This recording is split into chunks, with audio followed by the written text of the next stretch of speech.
오늘은 제가 제주도로 이사를 간 후에 겪었던 정말 황당하고도 기가 막힌 일에 대해 이야기해 보려고 합니다. 사실 이 이야기를 할까 말까 고민을 많이 했는데요. 비슷한 상황에 처한 분들께 조금이나마 도움이 되었으면 하는 마음에 용기를 내어 공유하게 되었습니다. 작년 가을쯤이었을 겁니다. 저는 도시 생활에 지쳐서 조용한 곳에서 새로운 삶을 시작하고 싶었어요. SNS에서 보던 제주도의 아름다운 풍경과 여유로운 생활이 너무 부러웠거든요. 그래서 과감하게 결정을 내렸습니다. 제주도 외곽의 한적한 마을로 이사를 가기로 말이죠. 부동산을 통해 찾은 집은 오래된 단독주택이었습니다. 빈집으로 몇 년간 방치되어 있었던 곳이라 가격도 저렴했고 무엇보다 제 손으로 직접 고쳐가며 사는 재미를 느낄 수 있을 것 같았어요. 마당도 넓고 주변 경치도 좋았습니다. 바다까지는 차로 10분 정도 거리였고 마을 자체는 관광지에서 조금 떨어진 조용한 곳이었죠. 완벽한 힐링의 장소라고 생각했습니다. 이사 첫날은 정말 행복했어요. 짐을 정리하면서 창문으로 보이는 한라산의 모습에 감탄했고 밤에는 도시에서는 볼 수 없었던 별들을 보며 제 선택이 옳았다고 확신했습니다. 근처 슈퍼 아저씨도 친절하게 인사를 건네주셨고 이웃 할머니께서는 직접 키우신 채소를 한 봉지 주시기도 했어요. 제주도 사람들의 따뜻함에 마음이 녹았습니다. 하지만 이런 평화로운 시간은 그리 오래 가지 못했습니다. 이사 온 지 사흘째 되던 날 아침이었어요. 평소처럼 아침 커피를 마시려고 마당으로 나갔는데 뭔가 이상했습니다. 마당 구석 담벼락 쪽 땅이 움푹 파인 것처럼 보였어요. 처음에는 비가 와서 그런가 싶었는데 전날 밤 날씨는 맑았거든요. 가까이 가서 살펴보니 확실히 누군가 혹은 무언가가 흙을 파헤친 흔적이 있었습니다. 그리고 묘한 냄새도 났어요. 정확히 표현하기 어려운 불쾌한 냄새였습니다. 이 이야기가 어떻게 전개될지 궁금하시다면 지금 바로 구독 버튼과 좋아요 눌러주세요. 알림 설정까지 해두시면 새로운 영상을 가장 먼저 만나보실 수 있습니다. 자, 그럼 이야기를 계속해 볼게요. 저는 아마 동네 고양이나 개가 그랬겠거니 생각하고 삽으로 흙을 다시 메웠습니다. 시골이니까 이런 일도 있겠지 하고 대수롭지 않게 넘겼죠. 그런데 다음날 아침에도 똑같은 일이 벌어졌습니다. 같은 자리가 또 파헤쳐져 있었고 냄새는 더 심해진 것 같았어요. 이번에는 조금 찬찬히 살펴봤습니다. 동물 발자국 같은 건 전혀 없었어요. 발톱으로 긁은 흔적도 털도 아무것도 없었습니다. 그냥 사람이 손으로 대충 파헤친 것처럼 지저분하게 흙이 흩어져 있을 뿐이었죠. 조금 불안한 마음이 들기 시작했습니다. 혹시 누가 밤에 우리 집에 침입하는 건 아닐까? 뭔가를 묻거나 찾으려고 하는 건 아닐까? 온갖 상상이 머릿속을 스쳤습니다. 하지만 대낮이었고 저는 이성적으로 생각하려고 노력했어요. 아마 바람에 날린 쓰레기나 들짐승의 소행일 거라고 스스로를 안심시켰습니다. 그렇게 일주일 정도가 지났습니다. 거의 이틀에 한 번꼴로 같은 일이 반복됐어요. 마당 구석이 파헤쳐지고 이상한 냄새가 나고 저는 점점 예민해지기 시작했습니다. 밤에 이상한 소리만 들려도 벌떡 일어나서 창문을 확인했고 외출할 때도 신경이 쓰여서 빨리 집으로 돌아오곤 했죠. 그러던 어느 날 아침이었습니다. 현관문을 열고 나가는데 문 앞에 뭔가 버려져 있었어요. 가까이 가서 보니 사용한 물티슈들과 휴지가 어지럽게 널려 있었습니다. 그냥 아무렇게나 던져진 것처럼 보였어요. 순간 소름이 쫙 돋았습니다. 이건 분명 동물이 한 짓이 아니었어요. 사람이 한 거였죠. 누가 우리 집 마당을 화장실처럼 쓰고 있다는 생각이 들었습니다. 정말 믿기지 않았어요. 아무리 시골이라고 해도 아무리 집이 한적한 곳에 있다고 해도 이건 너무 심한 거 아닌가요? 화가 치밀어 올랐지만 동시에 무서운 마음도 들었습니다. 대체 누가 왜 이런 짓을 하는 걸까요? 저는 더 이상 참을 수 없었습니다. 그날 바로 인터넷으로 소형 CCTV를 주문했어요. 빠른 배송으로 이틀 후면 도착한다고 했습니다.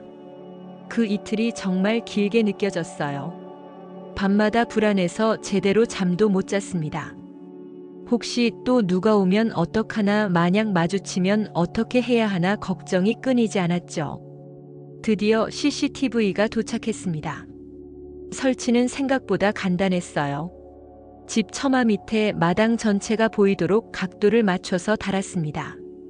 밤에도 촬영이 가능한 적외선 기능이 있는 제품이라 안심이 되었어요. 스마트폰으로도 실시간 확인이 가능했습니다. 이제 누가 오든 다 잡을 수 있다는 생각에 조금은 마음이 놓였습니다. CCTV를 설치한 첫날 밤, 저는 스마트폰을 켜둔 채 잠자리에 들었습니다. 혹시 알림이 오면 바로 확인하려고요. 하지만 그날 밤은 조용했습니다. 다음 날도 마찬가지였어요. 사흘째 되는 날도 아무 일 없었습니다. 어쩌면 CCTV가 보여서 그 사람들이 안 오는 건가 하는 생각도 들었어요. 하지만 나흘째 되던 날 새벽, 스마트폰에서 알림음이 울렸습니다. 움직임이 감지되었다는 거였어요. 저는 잠결에 핸드폰을 집어들고 화면을 확인했습니다.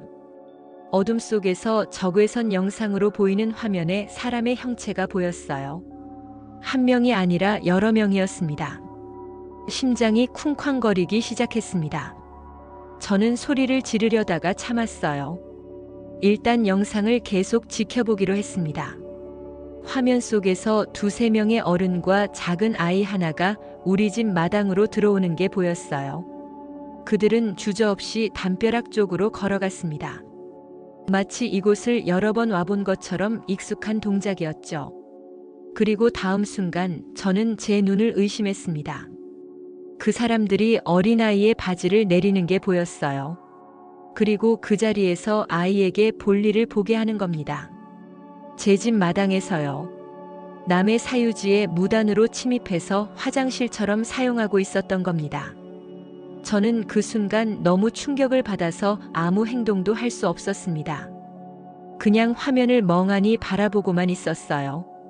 영상 속 사람들은 아이가 볼일을 마치자 물티슈로 대충 닦아주고는 그 물티슈를 그대로 바닥에 버렸습니다. 휴지도 함께 버리고요. 그리고는 아무렇지도 않게 마당을 빠져나가더니 어둠 속으로 사라졌습니다. 전체 과정이 한 5분 정도였을까요? 그 짧은 시간 동안 저는 분노, 혐오, 당혹감 등 온갖 감정을 다 느꼈습니다. 도대체 저 사람들은 어떤 생각으로 이런 짓을 하는 걸까요? 상식적으로 이해가 되지 않았어요. 아무리 급해도, 아무리 화장실이 없어도 남의 집 마당에 들어와서 이런 짓을 한다는 게 말이 되나요? 다음 날 아침 저는 CCTV 영상을 다시 한번 꼼꼼히 확인했습니다. 혹시 제가 잘못 본 건 아닐까 하는 마음도 있었어요. 하지만 영상은 명확했습니다. 4명의 사람이 우리 집 마당에 침입해서 아이에게 배변을 시키고 쓰레기를 버리고 간 것이 또렷하게 찍혀 있었죠. 저는 일단 증거를 확보하기 위해 그 영상을 따로 저장해 두었습니다. 그리고 며칠을 더 지켜보기로 했어요. 혹시 이게 일회성 사건인지 아니면 계속 반복되는 일인지 확인하고 싶었거든요. 만약 계속 반복된다면 더 강력한 조치를 취해야 할 테니까요. 그리고 제 예상은 적중했습니다. 이틀 후 또 같은 일이 벌어졌어요. 이번에는 다른 가족이었습니다. 하지만 행동 패턴은 똑같았죠. 마당에 들어와서 아이에게 배변을 시키고 물티슈와 휴지를 버리고 가는 것. 그로부터 사흘 후에도 또 다른 사람들이 왔습니다. 일주일 동안 3번이나 같은 일이 반복됐어요. 그때서야 저는 깨달았습니다. 이건 우연이 아니라는 것을요. 뭔가 조직적이거나 혹은 특정 집단 사이에서 우리 집이 그런 용도로 알려진 게 아닌가 하는 생각이 들었습니다. 너무나 황당하고 기가 막혔지만 영상은 거짓말을 하지 않았어요. 저는 더 이상 참을 수 없었습니다. 이건 명백한 사유지 침입이고 불법 투기였어요. 당장 경찰에 신고를 해야 하나 고민했지만 일단 주변 상황을 좀 더 파악해 보기로 했습니다. 혹시 우리 집만 당하는 게 아니라 동네 전체가 이런 피해를 보고 있는 건 아닐까 싶었거든요. 다음 날 저는 동네를 한 바퀴 돌아봤습니다. 우리 집에서 조금 떨어진 곳에 게스트하우스가 하나 있었어요. 꽤 큰 규모였는데 관광객들을 대상으로 운영하는 숙소였습니다. 혹시나 싶어서 그곳 주인분께 여쭤봤어요. 최근에 이상한 일을 겪은 적이 있냐고요. 게스트하우스 사장님은 제 말을 듣더니 한숨을 쉬셨습니다. 그리고는 이런 이야기를 해주셨어요. 최근 몇 달 사이에 중국 단체 관광객들이 많이 늘었다고요. 비자 면제 정책 때문에 입국이 쉬워지면서 관광객 수가 급증했다는 겁니다. 그 자체는 좋은 일이지만 문제는 일부 관광객들의 비매너 행동이라고 하셨어요. 사장님 말씀으로는 단체 관광으로 오는 분들 중에는 공중도덕이나 현지 문화에 대한 이해가 부족한 경우가 종종 있다고 했습니다. 특히 어린 자녀를 동반한 가족 단위 관광객들 사이에서 이런 문제가 자주 발생한다고 하더군요. 아이가 급하게 화장실에 가고 싶다고 하면 근처 아무 곳에서나 해결하는 경우가 있다는 거예요. 저는 정말 어이가 없었습니다. 물론 아이가 급한 건 이해합니다. 저도 아이를 키우는 부모였다면 당황스러웠을 거예요. 하지만 그렇다고 해서 남의 집 마당에 무단으로 침입해서 일을 보는 게 정당화될 수는 없잖아요. 더군다나 그 후처리도 제대로 하지 않고 쓰레기를 그대로 버리고 가다니요. 게스트하우스 사장님도 이 문제로 골머리를 앓고 있다고 했습니다. 숙소 근처 담벼락이나 공터에서도 비슷한 일이 여러 번 있었다고 하더군요. 심지어 숙소 앞마당에서도 그런 일이 있어서 경고문을 붙여놨다고 합니다. 하지만 언어가 통하지 않는 경우가 많아서 효과가 제한적이라고 했어요. 사장님은 이런 문제가 비단 저희 마을만의 일이 아니라고 했습니다. 제주도 곳곳에서 비슷한 민원이 들어오고 있다고요. 관광지 주변은 물론이고 주택가, 심지어 농경지에까지 이런 일이 벌어지고 있다는 겁니다. 지역 주민들의 불만이 상당히 높아지고 있는 상황이라고 하셨어요. 저는 이 이야기를 듣고 나니 화가 나면서도 한편으로는 복잡한 감정이 들었습니다. 물론 이런 행동은 명백히 잘못된 것이고 비난받아 마땅합니다. 하지만 동시에 이건 단순히 개인의 문제만은 아닌 것 같았어요. 문화적 차이, 관광 인프라의 부족, 교육의 부재 등 여러 가지 요인이 복합적으로 작용한 결과가 아닐까 싶었습니다. 특히 제주도 외곽 지역은 공중 화장실이 많지 않습니다. 관광지 중심부는 그나마 시설이 갖춰져 있지만 시골 마을 같은 곳은 화장실 찾기가 정말 어려워요. 급한 상황에서 화장실을 못 찾으면 어쩔 수 없이 이런 선택을 하게 되는 건 아닐까요? 물론 그렇다고 해도 남의 사유지에 침입하는 건 잘못이지만요. 게스트하우스 사장님과 이야기를 나누면서 저는 이 문제가 생각보다 심각하다는 걸 알게 됐습니다. 그리고 저 혼자만의 문제가 아니라 지역 사회 전체의 문제라는 것도요. 이건 개인적으로 해결할 수 있는 일이 아니었습니다.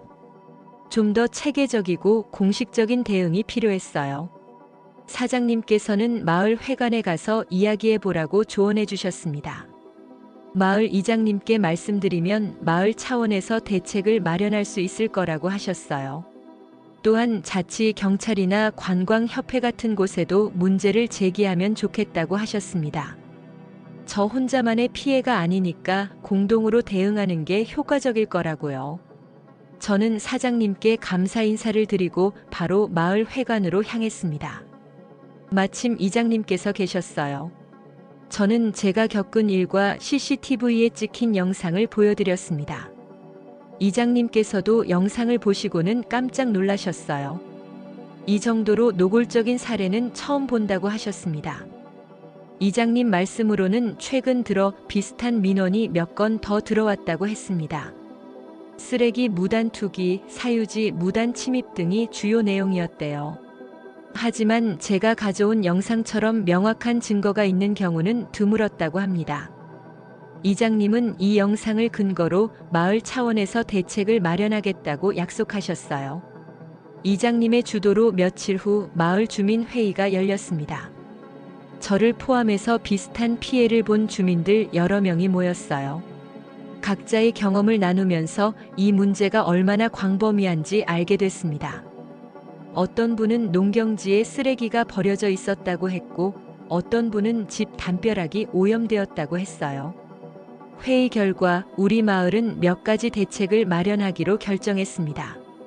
첫째, 마을 입구와 주요 지점에 경고판을 설치하기로 했어요. 한글과 함께 중국어, 영어로도 사유지 침입 금지, 노상 배변 금지, 쓰레기 무단 투기 금지 같은 내용을 명확히 표시하기로 했습니다. 물론 법적 처벌을 받을 수 있다는 경고도 함께요. 둘째, 마을 주변 게스트하우스와 펜션 등 숙박업소들과 협력하기로 했습니다. 체크인 시에 관광객들에게 기본적인 주의사항을 안내하도록 요청하는 거죠. 특히 어린 자녀를 동반한 가족 관광객들에게는 화장실 이용에 대한 안내를 더 상세히 하기로 했어요. 근처 공중 화장실 위치를 표시한 지도도 제공하기로 했습니다. 셋째, 마을 자체적으로 순찰을 강화하기로 했습니다. 특히 관광객들이 많이 오는 시간대에는 마을 주민들이 돌아가면서 주변을 살피기로 했어요.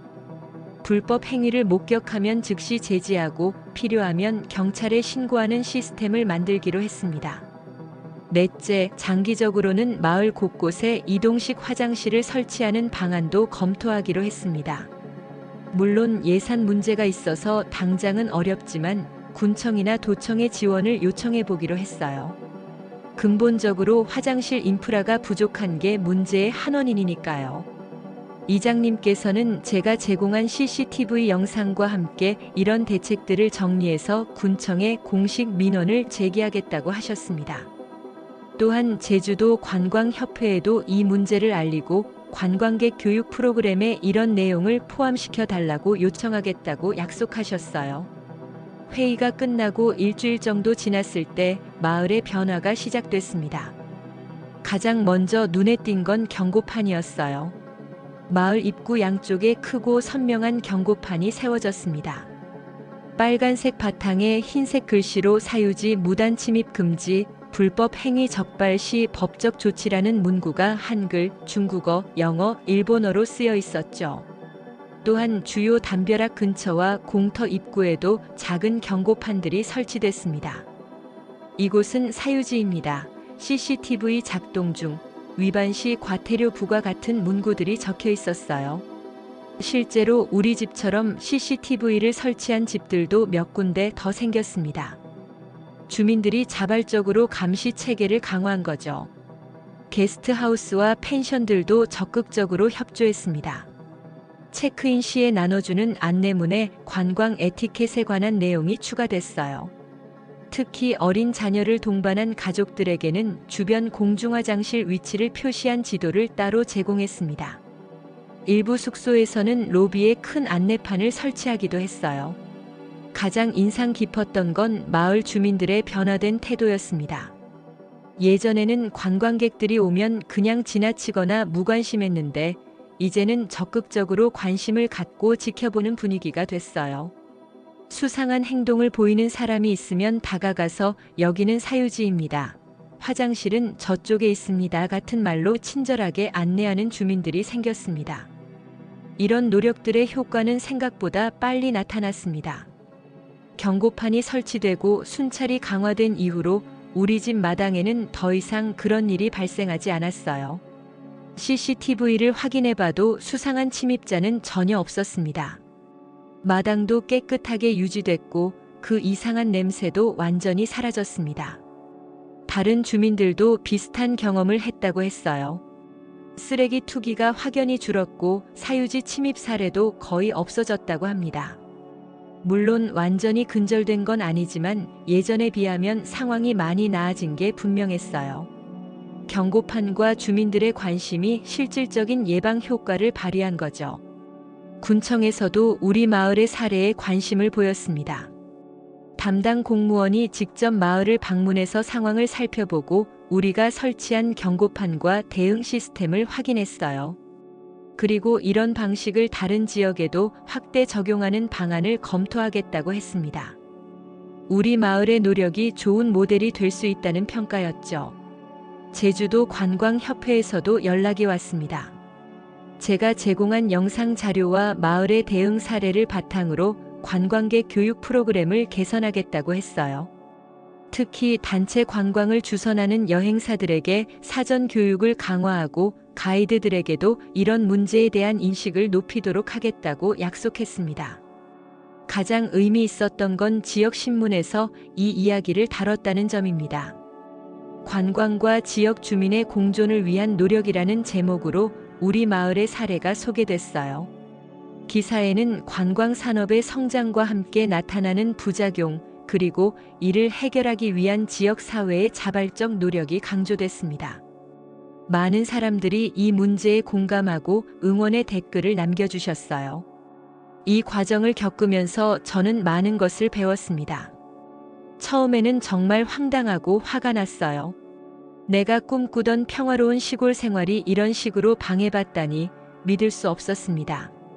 하지만 문제를 회피하지 않고 정면으로 마주하면서 그리고 이웃들과 함께 해결책을 찾으면서 오히려 마을 공동체의 소중함을 깨닫게 됐어요. 혼자서는 해결할 수 없는 일도 여럿이 힘을 모으면 가능하다는 걸 체감했습니다. 이장님을 비롯한 마을 주민들, 게스트하우스 사장님, 군청 공무원, 관광협회 담당자까지 많은 분들이 각자의 위치에서 노력해 주셨고 그 결과 실질적인 변화를 만들어낼 수 있었습니다. 또한 이 일을 통해 관광과 지역 주민의 공존이 얼마나 중요한지도 알게 됐어요. 관광 산업은 제주도 경제의 중요한 축입니다. 많은 관광객들이 와주는 건 감사한 일이에요. 하지만 그 과정에서 지역 주민들의 삶이 침해받아서는 안 됩니다. 서로에 대한 배려와 존중이 있어야 진정한 공존이 가능하다는 걸 깨달았습니다. 지금은 제주도 시골 생활에 완전히 적응했습니다. 아침마다 마당에 나가서 커피를 마시는 일상이 다시 평화로워졌어요. 이웃들과도 더 가까워졌고 마을 행사에도 적극적으로 참여하고 있습니다. CCTV는 여전히 작동 중이지만 이제는 안심하고 지낼 수 있습니다. 물론 아직도 가끔 비슷한 문제가 발생하기는 합니다. 완벽한 해결은 어려운 일이니까요. 하지만 예전처럼 속수무책으로 당하지는 않습니다. 우리에게는 대응 시스템이 있고 함께 해결해 나갈 이웃들이 있으니까요. 문제가 생기면 마을 단톡방에 올리고 주민들이 함께 대응합니다. 최근에는 마을에서 간이 화장실 설치를 추진하고 있습니다. 군청에서 예산 지원을 약속했고 관광 시즌이 시작되기 전에 주요 지점 3곳에 설치할 예정이에요. 이렇게 되면 급한 관광객들도 쉽게 화장실을 이용할 수 있고 주민들도 더 안심할 수 있을 겁니다. 근본적인 해결책을 마련하는 거죠. 돌이켜보면 저에게는 정말 힘든 경험이었습니다. 하지만 동시에 의미 있는 배움의 시간이기도 했어요. 문제를 해결하는 과정에서 지역 사회에 대해 더 깊이 이해하게 됐고 이웃들과 돈독한 관계를 맺을 수 있었습니다. 그리고 무엇보다 작은 목소리라도 함께 모으면 변화를 만들 수 있다는 걸 경험했습니다. 만약 비슷한 상황을 겪고 계신 분들이 있다면 혼자 고민하지 마시고 꼭 주변에 알리시길 바랍니다. 이웃에게 마을 이장님께 관계기관에 말씀하세요. 증거를 확보하고 공식적인 절차를 밟으세요. 그리고 함께 해결 방법을 찾으세요. 여러분의 목소리가 모이면 반드시 변화를 만들 수 있습니다. 제주도는 정말 아름다운 곳입니다. 많은 관광객들이 찾아주시는 것도 감사한 일이고요. 하지만 관광지이기 전에 이곳은 누군가의 삶의 터전입니다. 관광객들도 주민들도 서로를 존중하고 배려할 때 모두가 행복한 제주도가 될 수 있을 거예요. 우리 마을의 작은 노력이 그런 변화의 시작이 되기를 바랍니다. 오늘도 저는 마당에서 커피를 마시며 한라산을 바라봅니다. 평화롭고 고요한 아침입니다. 이제는 아무 걱정 없이 이 순간을 온전히 즐길 수 있어요. 힘든 시간을 겪었지만 그 덕분에 이 평화가 얼마나 소중한지 더 잘 알게 됐습니다. 여러분도 각자의 자리에서 작은 용기를 내시길 바랍니다. 문제를 외면하지 말고 목소리를 내세요. 그것이 더 나은 공동체를 만드는 첫걸음이 될 것입니다. 긴 이야기 들어주셔서 감사합니다. 이 영상이 비슷한 고민을 하시는 분들께 조금이나마 도움이 되었으면 좋겠습니다. 그리고 제주도를 방문하시는 모든 관광객분들께도 부탁드립니다. 아름다운 제주를 함께 지켜주세요. 작은 배려 하나하나가 모여서 더 나은 여행지를 만듭니다. 모두가 행복한 제주도를 만들어가요. 감사합니다.